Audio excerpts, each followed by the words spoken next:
Bismillahirrahmanirrahim. Assalamualaikum warahmatullahi wabarakatuh. Alhamdulillah, alhamdulillahil karimir rahman, 'allamal Qur'an, khalaqal insana 'allamahul bayan. Asyhadu an la ilaha illallah wahdahu la syarikalah wa asyhadu anna Muhammadan abduhu wa rasuluhu fala nabiyya ba'dah. Allahumma salli wa sallim ala nabiyyina al-karim Muhammadin wa ala alihi wa ashabihi ajma'in wa ba'd. Subhanaka la ilma lana illa ma 'allamtana innaka antal alimul hakim. Rabbana zidna ilma. Allahumma ati nufusana taqwaha wa zakkiha anta khairu man zakkaha anta waliyuha wa maulaha. Asbahna wa asbahal mulku lillah walhamdulillah la syarikalah. Asbahna ala fitratil Islam wa ala kalimatil ikhlas wa ala dini nabiyina Muhammadin sallallahu alaihi wasallam wa ala millati abina Ibrahim hanifa wa ma kana minal musyrikin. Jamaah subuh, bapak-bapak, ibu-ibu dan sahabat-sahabat yang dirahmati Allah Subhanahu wa taala. Bagaimana kabar pada pagi hari ini? Alhamdulillah, luar biasa, tetap semangat ya. Allahu Akbar. Kita berada di penghujung bulan Dzulhijjah dan penghujung tahun 1445 Hijriah. Sekitar sepekan lagi kita akan masuk tahun baru. Semoga dengan bertambahnya bilangan tahun berarti semakin bertambah usia kita. Semakin tambah usia harusnya semakin bahagia. Semakin tambah usia harusnya semakin semangat. Ya, kenapa semangat? Karena sudah tercium baunya. Bau apa kira-kira? Bukan bau tanah, tapi bau surga. Ya, maka harus lebih semangat. Firdaus pula, Firdaus ya. Insyaallah surganya Firdaus. Amin ya Allah ya rabbal alamin. Dan semakin tambah usia harusnya semakin bermanfaat untuk yang lain insyaallah. Baik, pada pagi hari ini di pekan kelima kita akan mengkaji tentang ilmu yang pertama kali dicabut oleh Allah Subhanahu wa taala. Ilmu yang masih banyak di antara kita mengabaikannya. Jangan sampai sudah istiqomah tahajudnya, sudah istiqomah sedekahnya, sudah istiqomah kurbannya, tapi jangan sampai menutup usianya dengan kecurangan, dengan ketidakadilan dalam masalah harta, wabil khusus tentang harta waris ini. Insyaallah pada pertemuan mungkin yang keberapa saya nggak bisa menghitung ya, terakhir kita telah belajar tentang kondisi-kondisi yang akan diterima oleh para ahli waris. Dan kita sudah belajar juga siapakah ahli waris. Hari ini kita akan masuk ke penetapan berapa kondisi bagian masing-masing ahli waris. Tapi ini bertahap ya, bertahap. Mereview bagian materi yang sebelumnya, karena ini per 2 bulan sekali ya kita ketemunya, pekan kelima mohon maaf, tentang kondisi akan dialami oleh para ahli waris. Ada 3 kondisi akan dialami oleh kita sebagai ahli waris. Yang pertama adalah kita akan mendapatkan posisi di ashabul furud, yaitu ahli waris yang mendapatkan angka-angka. Disebut al-furud, jamak dari fariidhah, ya. Furud atau al-faraid. Maka ilmu ini ada nama keduanya, ilmu faraid. Ya, ada juga ilmu waris atau juga ilmu faraid. Yaitu ilmu yang mengkaji tentang fariidhah, yaitu bagian-bagian, ya. Bagian-bagian waris ini hanya 6 bagian saja, tidak ada lainnya. Setengah, 1/4, 1/8. Kemudian 2/3, 1/3, dan 1/6. Pernah saya ikut talaki dengan Syekh Tharwat di Iskandariyah Mesir, dan beliau sekarang dosen di Al-Imarat. Itu beliau mengatakan ihfad isnan tahfad kullah. Jadi patokannya 2 angka, setengah dan 2/3. Berikutnya silakan hitung mundur, kata beliau. Setengah itu awalnya, setengahnya berapa? 1/4. Setengahnya berapa? 1/8, gitu ya. Yang kedua berapa? 2/3. Setengahnya berapa? 1/3. Setengahnya berapa? 1/6. Nah, ini semua angka yang 6 bagian ini hampir kebanyakan dimiliki oleh ahli waris dari perempuan. Nah, jadi ibu-ibu di belakang, ya, baik itu sebagai istri, sebagai ibu, sebagai saudara kandung, ya, seperempuan kandung, ya, dan lain sebagainya, ini hampir kebanyakan posisinya adalah ashabul furud. Bagiannya sudah pasti jelas, ya. Adapun kondisi kedua namanya adalah asabah, ya. Asabah ini dimiliki oleh kebanyakan ahli waris dari kaum laki-laki. Nah, kita nih Pak, ya, sebagai anak, sebagai cucu, sebagai ayah, kakek, saudara, ponakan, paman, sepupu, wah ini semuanya laki-laki. Ini kebanyakan di posisi asabah. Asabah adalah bagian yang tidak jelas, kebalikan yang tadi. Kalau perempuan bagiannya jelas, kalau laki-laki jelas nggak? Nggak jelas Pak. Maksudnya apa? Tidak tentu. Kadang banyak, kadang sedikit. Ya, nama juga asabah, sisa. Ya, jadi asabah itu ada 3 kemungkinan. Pertama adalah hadzal mal kullahu, mengambil semua harta. Nah, itu laki-laki. Atau kemungkinan kedua, akhadal baqi, mengambil sisa. Kadang banyak, kadang sedikit, tergantung berapa sisanya. Atau yang ketiga, la ya'khudhu syai', sama sekali enggak dapat. Karena apa? Listigraqi siham, karena saham sudah habis. Nah, ini asabah juga. Nah, jadi Bapak ini lampu kuning ya, wanti-wanti nih, kadang banyak, kadang sedikit, kadang tidak dapat sama sekali karena kehabisan ya bagiannya. Ini namanya asabah. Baik, ini ada 3 macam, nanti kita bahas. Yang ketiga adalah kondisi terhalang atau mahjub, ya. Jadi tidak semua ahli waris itu akan dapat semuanya. Ya, nanti saya tampilkan siapa saja ahli waris itu. Di kondisi ketiga ini, kondisi di mana ketika ada posisi yang lebih dekat. Contoh misalkan ada anak, ada cucu, ya. Kira-kira derajat yang dekat mana ke semua itu? Anaknya apa cucunya? Anak. Berarti cucu dapat nggak? Nggak dapat. Berarti cucu namanya mahjub, terhalang. Jelas ya? Ada ayah, ada kakek. Nah, dua-duanya hidup nih. Mayit meninggalkan ayahnya dan kakeknya. Mayit banyak hartanya, ya. Ayahnya masih ada, kakek masih ada juga. Ada 2 laki nih ahli warisnya, ayah dan kakek. Nah, kira-kira siapa yang dapat? Nah, maka dalam ilmu waris, satu hadis yang simpel dari Rasulullah itu mencakup semuanya. Rasul mengatakan apa? Alhiqu al-fara'idha bi ahliha, fama baqiya fahuwa li aula rajulin dzakarin. Itu luar biasa, ya. Perkataan yang singkat tetapi itu mencakup tentang teknis penghitungan waris. Rasul mengatakan alhiqu al-faraid, berikanlah al-faraid, itu bagian-bagian pasti itu bi ahliha, kepada pemiliknya, ya. Istri sekian, anak perempuan sekian, kasih gitu kan ya, angka-angka itu kepada pemiliknya. Fama baqiya, adapun sisa atau asabah untuk siapa? Fahuwali aula rajulin dzakarin, untuk laki-laki terdekat ke si mayit. Nah, maka kita harus bisa mentarjih. Pertama, posisinya sebagai siapa dulu, ya. Ini laki-laki banyak nih, ya. Ada anak, ada cucu, ada ayah, ada kakek, ada saudara, ponakan, itu laki-laki semua, gitu kan ya. Nah, yang diminta adalah aula rajulin dzakarin, laki-laki terdekat ke si mayit posisinya. Kayak tadi, ayah dan kakek, mana yang kuat? Ayah, berarti kakek mahjub, terhalang, ya. Ada ponakan, ada paman. Nah, kira-kira mana yang kuat, Pak? Pamannya atau ponakannya? Mana yang kuat? Paman atau ponakan? Hah? Ponakan. Ya, itu lebih kuat daripada paman.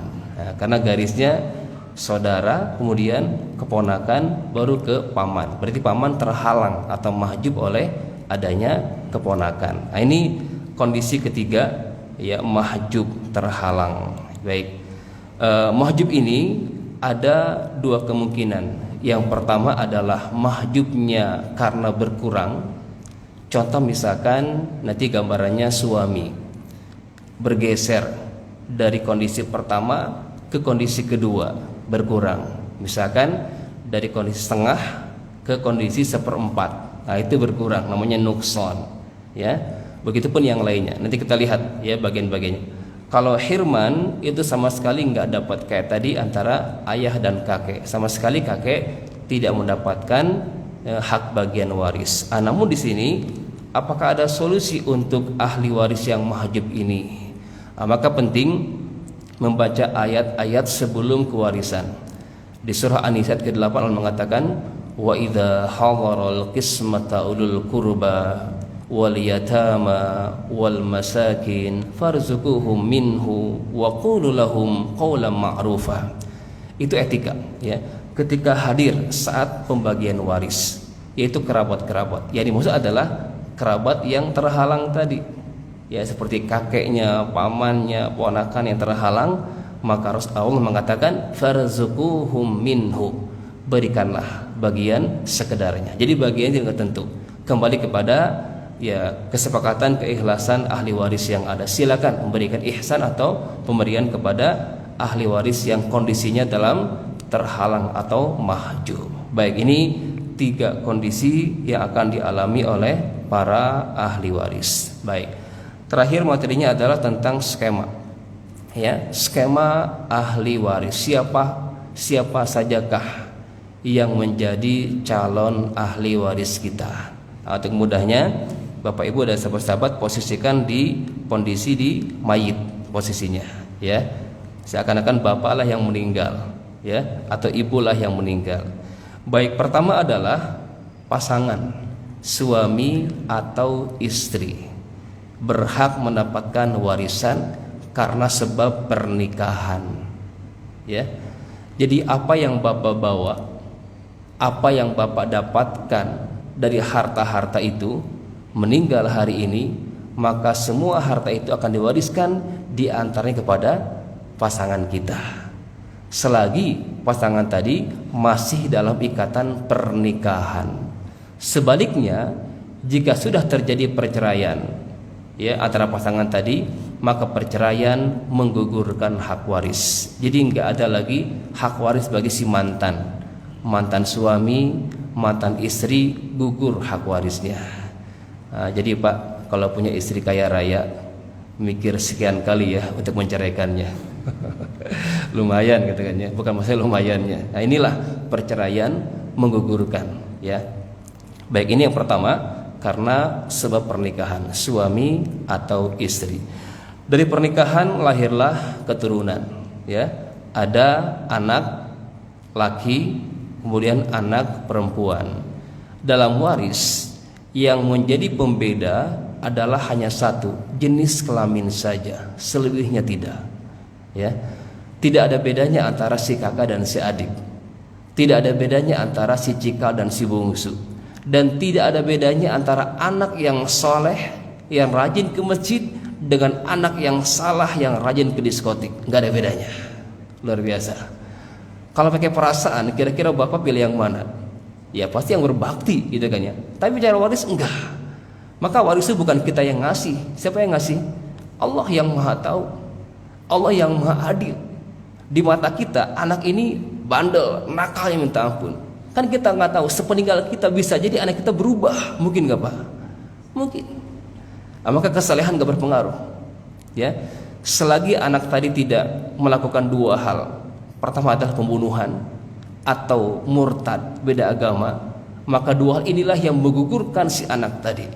Walaupun dia anak kandung dari si mayit, gitu kan ya, tapi dia bunuh ayahnya, dia bunuh ibunya, maka perlakuan tadi menggugurkan hak waris. Laisa lil qatil syai' fil miras. Tidak sedikit pun si pembunuh tadi mendapatkan hak waris dari yang dibunuhnya. Begitupun ketika si anak tadi beda agama, murtad sebelum orang tuanya meninggal. Murtad sebelum, bukan sudah, sebelum. Patokannya ketika ayahnya masih hidup, dia murtad. Besoknya bapaknya meninggal, maka anak murtad tadi tidak mendapatkan hak waris. La yatawarasani ahli millatain. Tidak saling mewarisi dua agama yang berbeda. Di hadis yang lain Rasul mengatakan, la yarisul muslimul kafir walal kafir al muslim. Seorang muslim tidak bisa mewariskan pada orang kafir, begitupun sebaliknya. Dua hal saja, selebihnya tidak. Ya, baik itu anak yang berbakti atau anak yang tidak berbakti, anak yang taat, yang tidak taat, anak yang pokoknya yang selain yang dua hal tadi itu tidak menggugurkan waris. Baik, ini dalam kaidah waris seperti itu. Kemudian berikutnya adalah layar kedua, cucu. Ya, yang diambil adalah cucu dari jalur laki-laki. Adapun cucu dari jalur anak perempuan ini masuk kategori zawil arham, waiting list. Nanti kita bahas.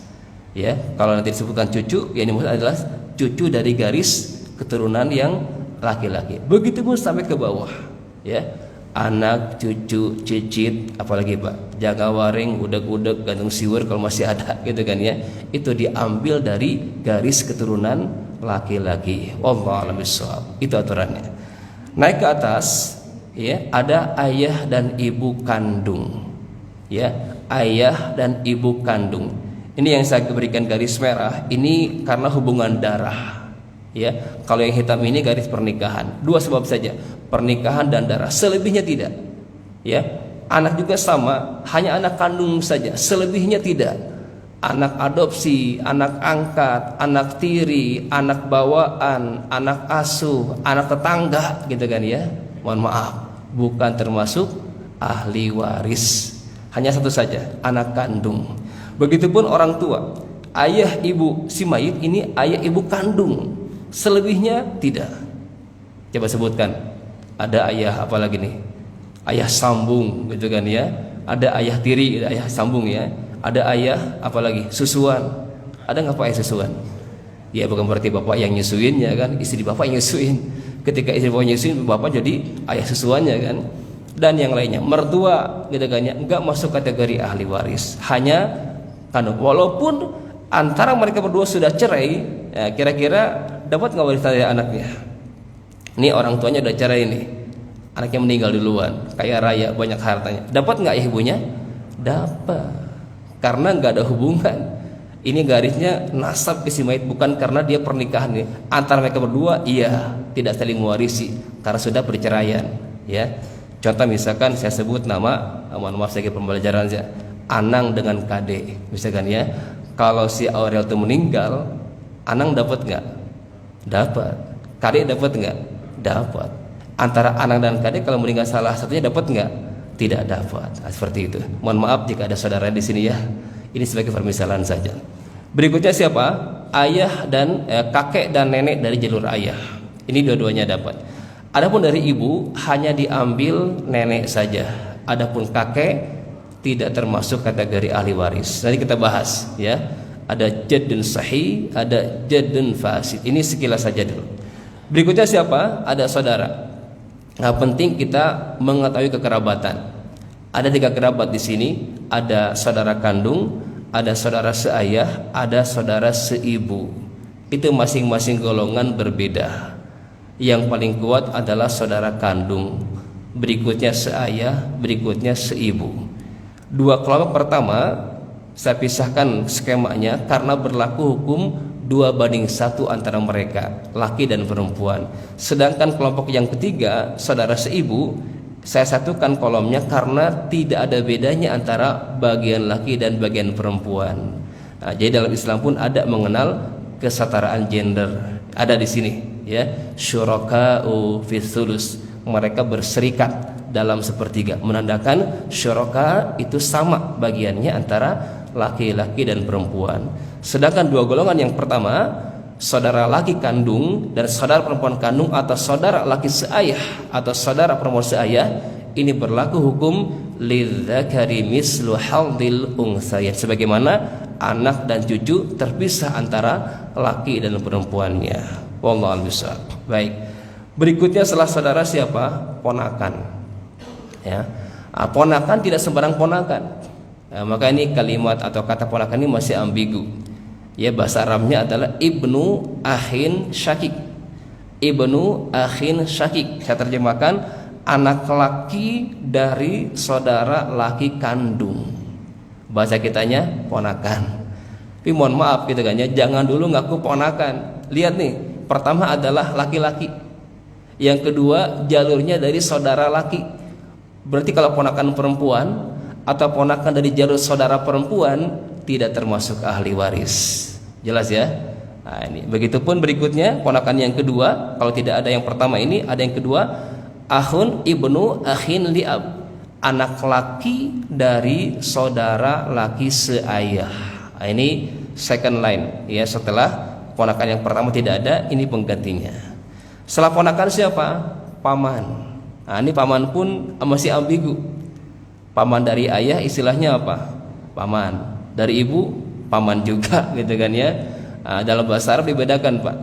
Kalau saudara ayah namanya ammun syakik ya. Ada juga ammatun, bibi berarti ya. Dari ibu bahasa Arabnya apa? Khalun. Itu paman dari ibu. Bibinya khalatun ya. Ammi paman saya, khali paman saya. Itu beda jalur.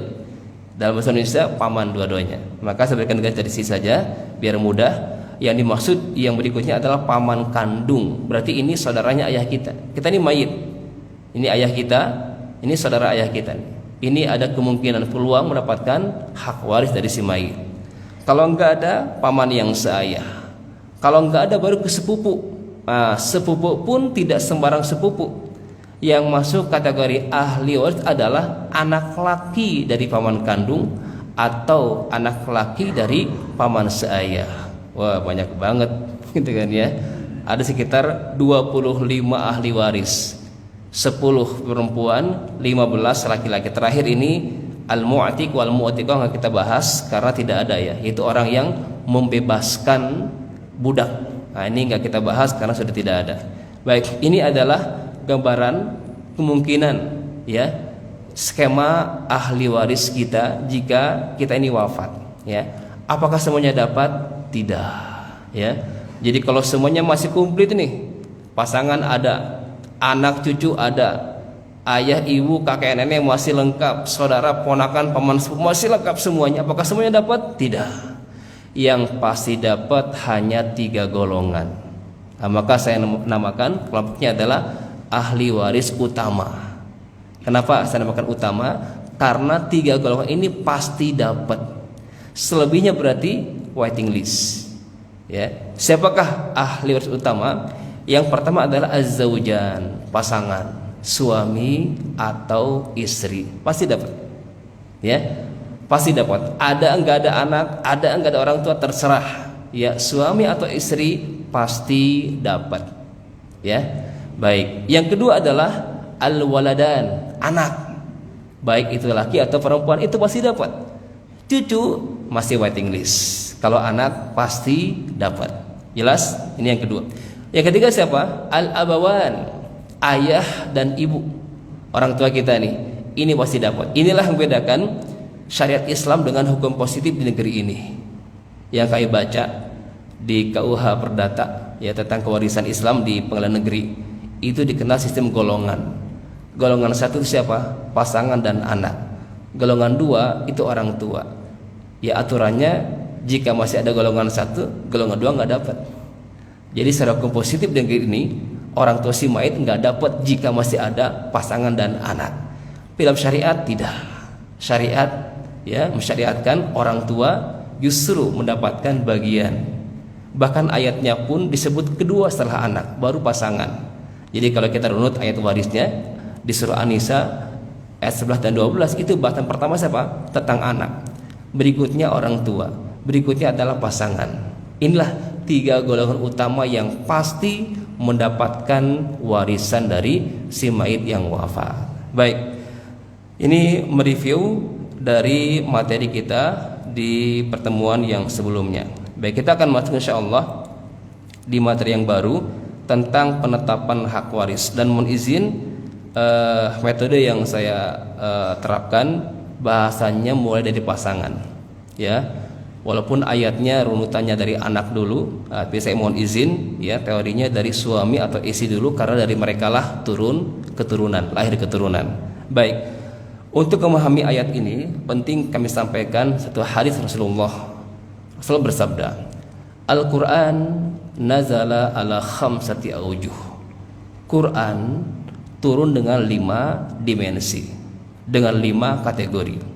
Halalun, haramun, muhkamun, mutasyabihun, wa amsalun. Ini global konten Al-Quran. Ini Rasul mengatakan itu. Halalun, haramun, muhkamun, mutasyabihun, wa amsalun. Ini 5 kategori. Halalun, ayat-ayat tentang penghalalan. Sebaliknya haramun, ayat-ayat tentang pengharaman. Yang ketiga, muhkamun, ayat-ayat yang sudah pasti, sudah jelas. Kebalikannya mutasyabih, ayat-ayat yang masih samar, belum jelas. Yang kelima, amsalun, permisalan, perumpamaan atau kisah-kisah. Ini 5 kategori global ayat dalam Quran ya. Berikutnya Rasul mengatakan sikap kita, bagaimana kita menyikapi kelima kategori ini, apa yang kita lakukan ketika melewati 5 item tadi. Rasul mengatakan apa? Fa'malu bil halal wajtanibul haram wattabi'ul muhkam wa aminu bil mutasyabih wa'tabiru bil amsal. Ini sikap kita. Ya, Rasul memandu kita untuk menyikapi kelima kategori itu. Pertama adalah fa'malu bil halal. Adapun yang halal maka halalkan. Itu. Apa yang Allah halalkan dalam Quran dan sunnahnya halalkan. Nah, kira-kira yang Allah halalkan banyak atau sedikit? Banyak. Buktinya apa? Enggak ada rinciannya, Pak. Saking banyaknya. Tidak rincian apa? Enggak dirinci, saking banyaknya. Uhilla lakumut thayyibat. Kami halalkan bagi kalian yang baik-baik, saking banyaknya, ya. Yang halal halalkan. Yang kedua, ya. Wajtanibu al-haram. Adapun yang Allah haramkan maka jauhi, haramkan. Dan yang Allah haramkan dalam Quran dan sunnahnya itu sangat sedikit sekali. Buktinya apa? Ada rinciannya. Betul enggak? Ada enggak rinciannya yang Allah haramkan? Ada. Ya, darah, bangkai, babi, tambahkan lagi di hadis ya, yang bertaring, yang bercakram, udah selesai, itu kan ya. Atau anjing tambahkan ya, mohon maaf, itu dirinci oleh Quran, menunjukkan betapa sedikitnya yang Allah haramkan. Tapi fakta di lapangan terbalik ya Pak ya, masih banyak di antara kita ini yang mencicipi yang haram, yang sedikit itu, padahal yang Allah halalkan sungguh sangat banyak.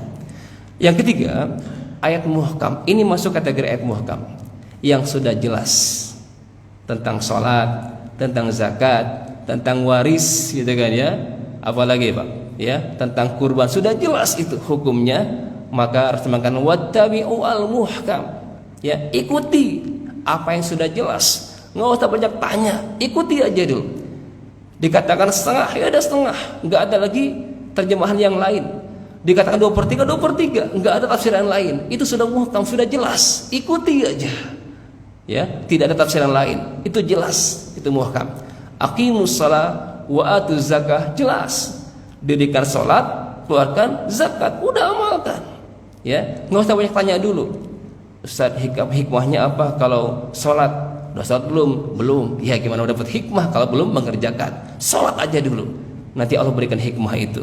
Baik, itu yang ketiga. Adapun yang sudah jelas di antara ayat ini apa? Ikuti. Ya. Yang keempat apa? Mutasyabih, yang masih samar. Contoh apa? Fawatihus suwar, atau ayat-ayat muqatta'ah yang terpotong.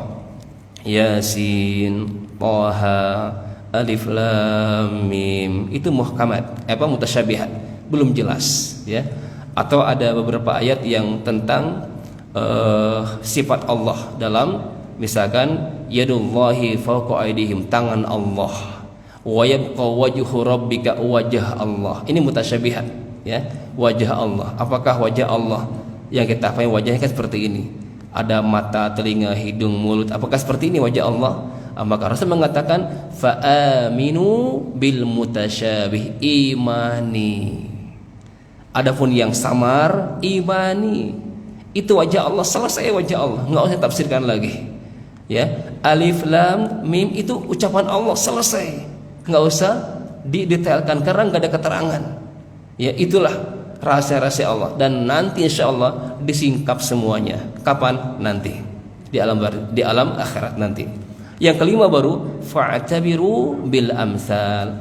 Adapun tentang kisah-kisah, permisalan, maka apa? Ambil pelajaran. Baik, berarti di sini kita masuk kategori ketiga yang sudah jelas ayatnya. Maka Rasul mengatakan wattabi'u al-muhkam, ikuti yang sudah jelas. Baik, yang pertama kita akan bahas tentang bagian suami.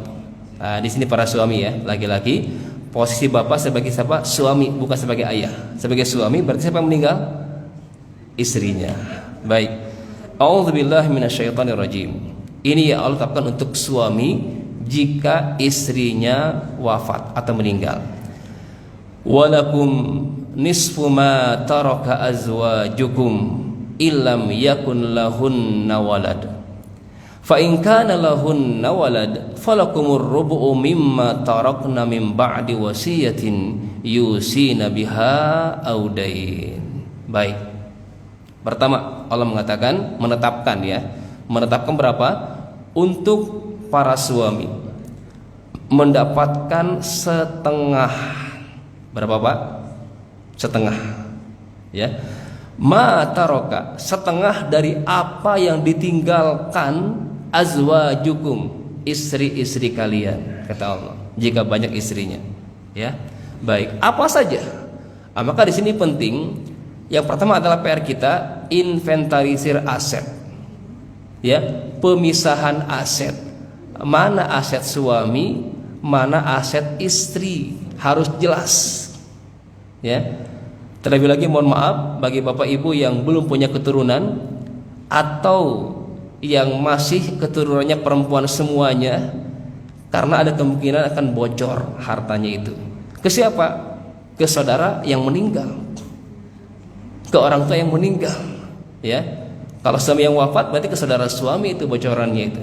Kalau istri yang wafat berarti saudara istri yang wafat tadi bocorannya itu. Maka penting pemisahan aset. Mana aset suami, mana aset istri. Jadi kalimat ma taraka, apa yang ditinggalkan, baik itu harta bawaan yang dibawa sebelum nikah. Coba ada nggak Pak? Yang bapak hari ini mohon maaf gitu kan ya, PR-nya, ada nggak harta yang bapak bawa sebelum nikah dan hari ini masih ada? Itu harta bawaan bapak. Begitupun ibu, ketika ibu belum menikah sudah bawa harta gitu kan ya, itu milik siapa? Mutlak milik masing-masing. Tapi ingat, ketika Allah wafatkan, apa yang bapak bawa, apa yang ibu bawa, diwariskan ujungnya. Setengah buat suami, Bu. Jadi ketika di sini ada laki-laki nikah dengan seorang janda kaya raya, dengan ya, sakit-sakitan karena sudah tua, nggak punya anak pula. Jadi berapa tuh buat suaminya? Setengah dari harta bawaannya. Pak Sabirin mau nyari lagi yang kedua, yang ketiga. Itu ya, itu setengahnya Pak. ya, setengah dari apa yang dibawa oleh istrinya. Nah, luar biasa. Di sini Allah tetapkan nisfu ma taraka azwajukum, itu harta bawaan. Atau yang kedua, harta dapatan yang didapat. Contoh apa? Dapat warisan. Bapak, orang tuanya meninggal, dapat warisan berupa apa? Sawah, ruko, gitu kan ya. Apa yang Bapak dapatkan, kemudian hari ini Bapak wafat, maka akan diwariskan juga kepada siapa? Pasangan. Ibu dapat warisan, ibu dapat mahar, ya kan? Harta pertama ibu siapa? Mahar ketika menikah, gitu kan ya. Dapat ibu mahar. Ternyata esok harinya meninggal suaminya, istrinya, maka bapak yang tadinya ngasih mahar tadi balik maharnya berapa? Setengahnya. Jadi apa yang bapak berikan ke istri, itu kan ya, mahar tadi kan, istri kita dapat mahar, itu harta dapatan. Meninggal istri kita, bagi lagi pas setengahnya tadi. Jadi apa? Jadi waris, ya. Baik, ini yang kategori kedua, harta dapatan. Ada yang ketiga lagi, harta bersama. Nah, ini mungkin ya, yang mungkin ada beberapa khilaf atau khilafiyah, beda pendapat antara ulama tentang harta gono gini. Ini kita konteks ke Indonesiaan, ya, bukan di fikih klasik. Karena saya lihat fikih klasik itu tidak membahas tentang harta gono gini.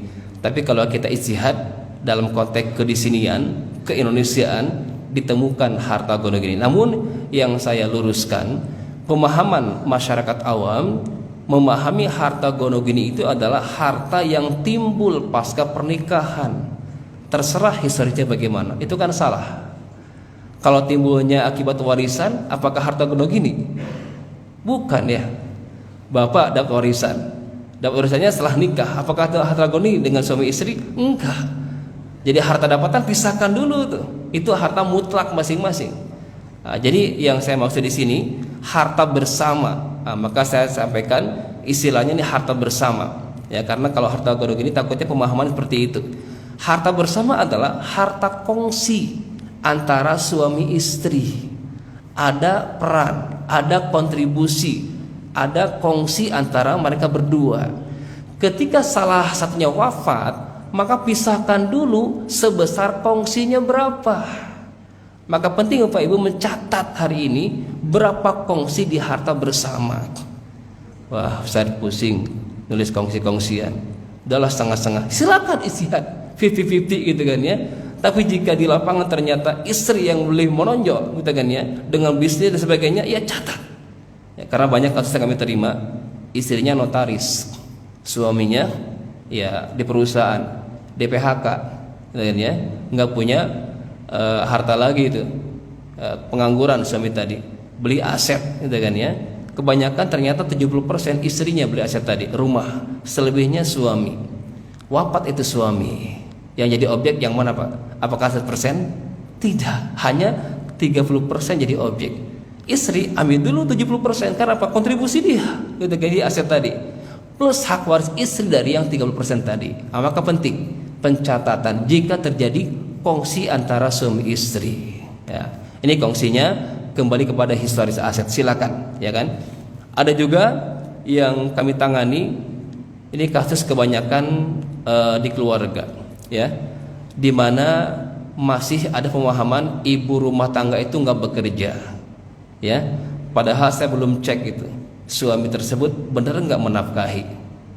Nah, ini para ayah, para suami di sini, apakah nafkah kita ini sudah lancar kepada istri kita? Bedakan antara nafkah dengan uang belanja. Uang sekolah itu beda. Ada nafkah istri gitu kan ya, dibedakan. Kasus yang kami terima, seorang hakim, beliau ini meninggal ya.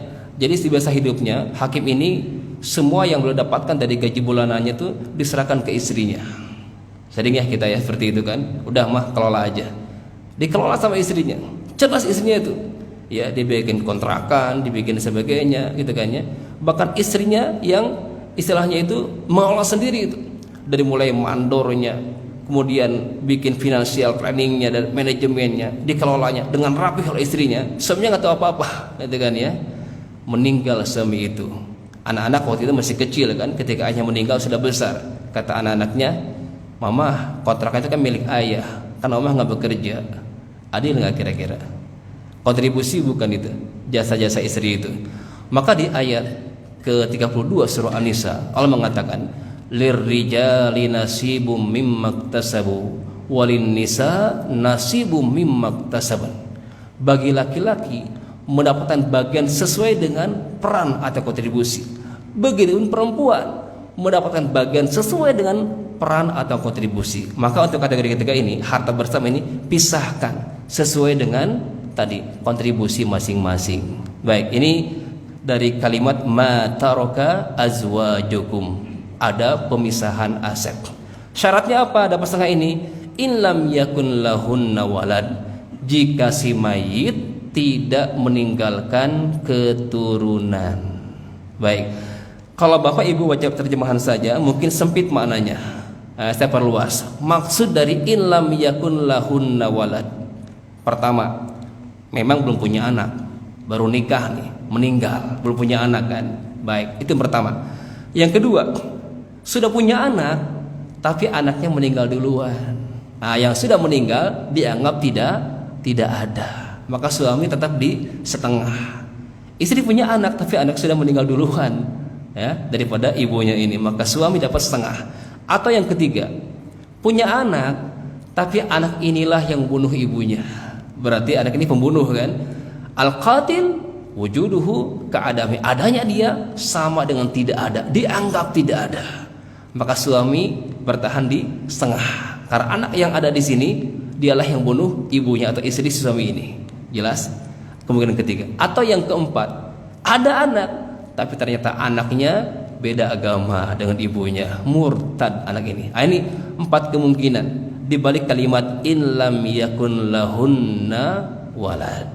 Ya, terjemahannya kan jika mereka tidak punya anak. Tapi ternyata maksud dari ayat tadi meluas ya kalau kita kaji secara fikih waris. Jadi itu setengah yang didapatkan oleh suami dari apa yang ditinggalkan oleh istrinya.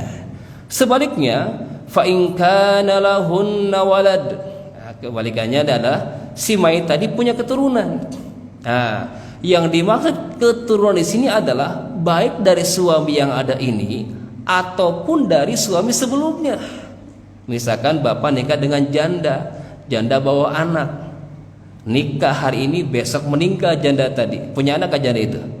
Punya. Dari siapa? Dari suami sebelumnya yang telah cerai, baik cerai hidup atau cerai mati. Nah, maka bapak sebagai suami yang barunya berapa? 1/4. Walaupun anak yang ada bukan anak suami yang baru ini, patokannya adalah anak si mayit. Jelas? Baik. Ya, jadi jangan terkecoh, gitu kan ya. Jadi al-walad di sini baik dari suami ini min hadzal zauj atau min ghairihi, dari suami yang ada ini ahli waris ini ataupun dari suami sebelumnya, baik cerai hidup atau cerai mati. Berapa jatahnya? Fa in kana lahunna walad, kalau istri yang wafat tadi memiliki keturunan ya, falakumur rubu', maka bagi kalian wahai suami mendapatkan berapa? 1/4, bergeser 4 dari setengah ke 1/4 jika ada keturunan. Baik, jelas ya bagian bapak sebagai suami antara setengah atau 1/4. Setengah jika tidak ada anak atau keturunan, kemudian 1/4 jika ada anak atau keturunan. Dan angka ini mim ba'di wasiyatin yusina biha audain, prosesnya, langkah-langkahnya waris itu terakhir ya. Yang pertama apa? Tajhizul mayit, tajhizul jenazah ya, memuliakan jenazah. Jika ada biaya-biaya yang timbul untuk pengurusan jenazah, maka diambil dari harta si mayit ya, jika tidak ada postingan yang lain. Tapi alhamdulillah udah menjadi kebiasaan kita, ada uang kematian ya, ada santunan, silakan dimanfaatkan. Jika tidak ada, maka semua pengurusan jenazah ini diambil dari harta si mayit sebagai pengurang objek waris. Yang kedua adalah hutang, berikutnya wasiat. Tapi di ayat terbalik ya, mimba di wasiatin yusibiha, baru audain, wasiat, hutang. Tapi di lapangan apa dulu? Hutang dulu, baru wasiat. Ini yang benar-benar Pak, ayatnya atau PPT-nya nih? Baik. Jadi saya baca tafsir dari sahabat Ali bin Abi Thalib. Beliau mengatakan, "Antum taqra'una hadhil ayah min ba'di wasiyatin yusina biha udain fa inna Rasulullah qadha ad-dain tsumma al-wasiyah."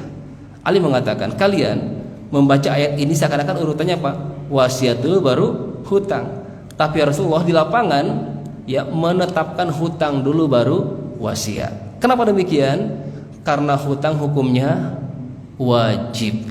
Wal wajib muqaddam ala ghairil wajib. Wasiat hukumnya wajib tidak? Tidak, ya. Jadi karena hukumnya lemah, maka yang didahulukan yang wajibnya dulu. Ya, hutang dulu selesaikan.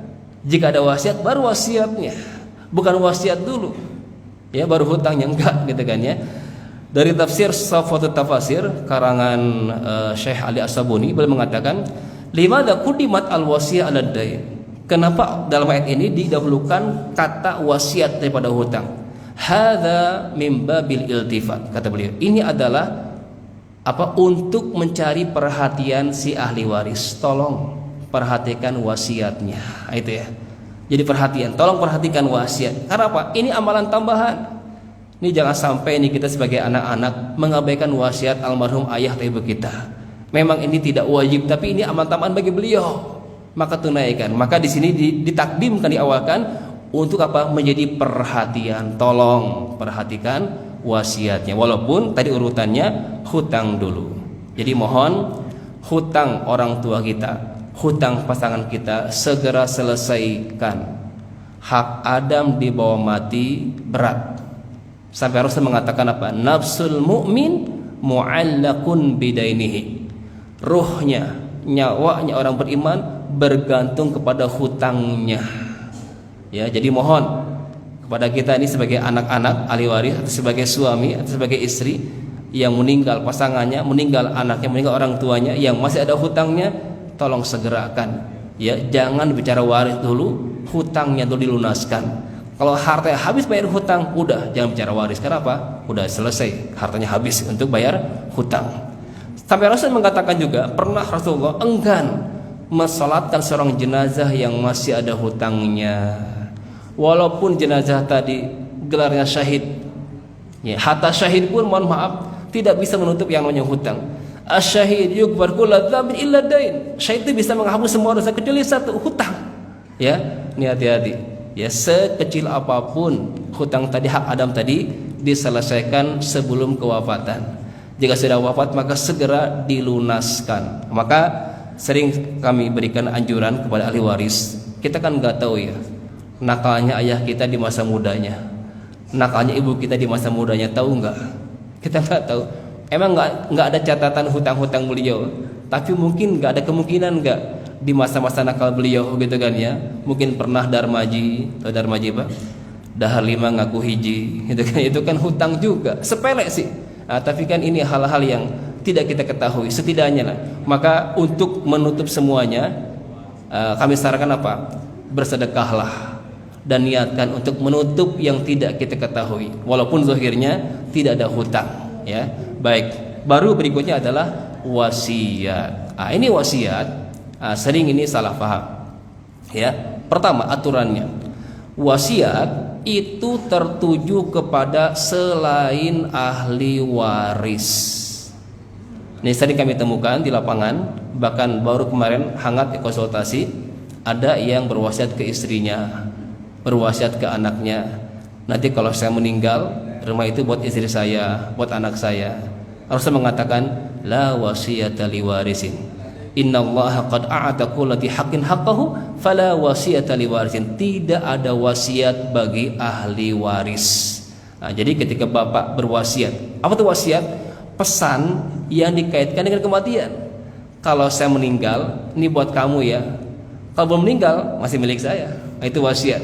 Tapi ingat aturannya adalah tertuju kepada selain ahli waris. Ya, contoh kayak tadi tuh anak angkat, kasihlah wasiat. Ya, apalagi anak bawaan gitu kan ya, anak tirinya, anak sambungnya, kasih wasiat boleh. Atau tadi kakek yang terhalang atau siapa saja yang bukan ahli waris bisa mendapatkan wasiat-wasiat tadi karena mereka bukan ahli waris. Jelas ya? Ini untuk wasiat. Dan maksimalnya di angka sepertiga maksimal wasiat itu. Tidak lebih. Ats-tsulus wa tsulusu katsir. Sepertiga itu pun sudah besar. Kalau bisa, kata Abu Bakar, diturunkan. Seperempatnya, seperlimanya, seperlapannya silakan. Yang penting tidak melebihi sepertiga. Karena apa? Mempersempit objek waris untuk para ahli waris. Ini urutannya. Setelah selesai hutang, kemudian wasiat, baru netnya, sisa harta bersihnya, itulah yang disebut harta waris. Jadi awalnya harta peninggalan, tirkah masih kotor, dipotong biaya pengurusan jenazah, dipotong hutang, dipotong wasiat. Jadi wasiatnya sepertiga setelah pembayaran hutang. Makanya di sini kalau wasiatnya di awal, itu wasiat sepertiga dari harta utuh hutangnya, itu kan besar. Tapi wasiatnya setelah hutang lu bayarin, berapa sisanya? Ambil sepertiga dari sisa tadi, itu wasiat.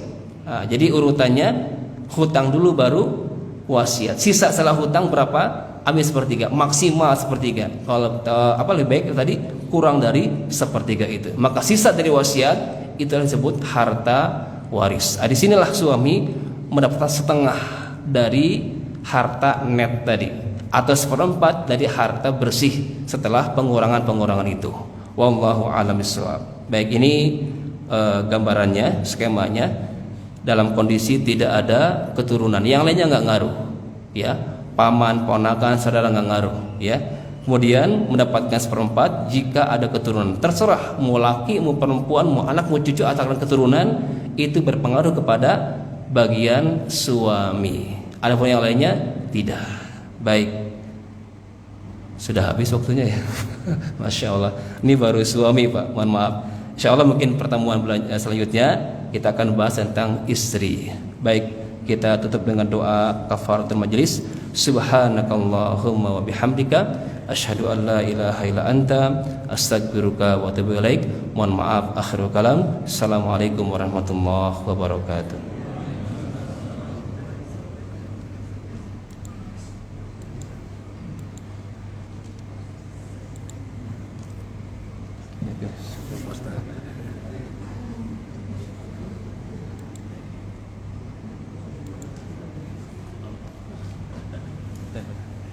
Ini belum dipakai tadi mau sambil ngitung-ngitung perlu sesi khusus. Ya.